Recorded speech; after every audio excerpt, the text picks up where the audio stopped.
The following changes have occurred over the past day. Intense fighting continues in the Kupiansk direction.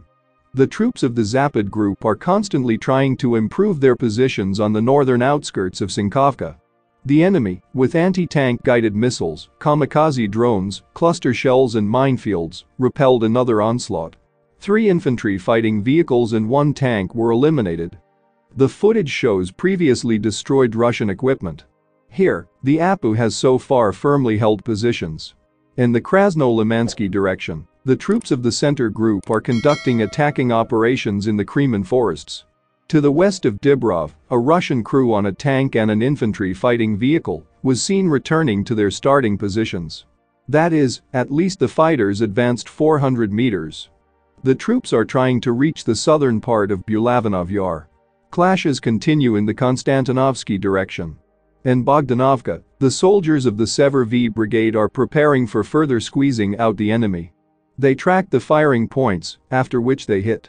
So, on the eastern outskirts of Kalinovka, the position of the Ukrainian ATGM calculation was discovered. A series of artillery strikes eliminated this installation. The military weakens the enemy's defenses before the upcoming attack. In the Kurakovsky direction, the troops of the Vostok Group continue to exert pressure on the AFU garrison in Novomykolovka.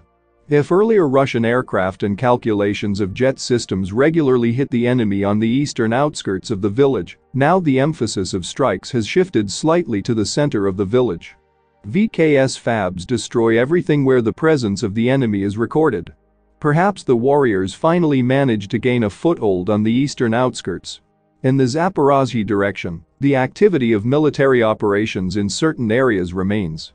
Northwest of Verbovoye, along the Verbovoye-Rabachino road, the site changes hands several times. This time, a small group of horsemen tried to approach Verbovoye. The gunners of the Maple Battalion destroyed the enemy's dugout with blows, along with manpower. The action took place on the territory that was under the control of the Russian side. The line of contact has changed. Fighting in Krinky continues in the Kherson direction. Both sides are active in the central part of the village, which is confidently not controlled by anyone. So, in the very center, the enemy inflicted a fire defeat. It is stated that there was a Russian detachment in the building a little to the east. Russian aircraft accurately dropped a bomb on the house from the APU. Not far away, a kamikaze drone flew through the house from AFU. The Ukrainian side, thanks to the constant supply of fresh forces, manages to cling to this point. Nevertheless, the troops of the Dnipro group intend to completely dislodge the Ukrainian forces from this area within 3 weeks. Russian troops continue to hit AFU rear military installations. In the village of Krinichanka, aerial reconnaissance revealed an anti-aircraft missile, the Iris-T complex. Iskander's crew launched a missile strike. In the video, it flew to a place 30 meters from the illumination and guidance radar. Nevertheless, its destruction has been announced.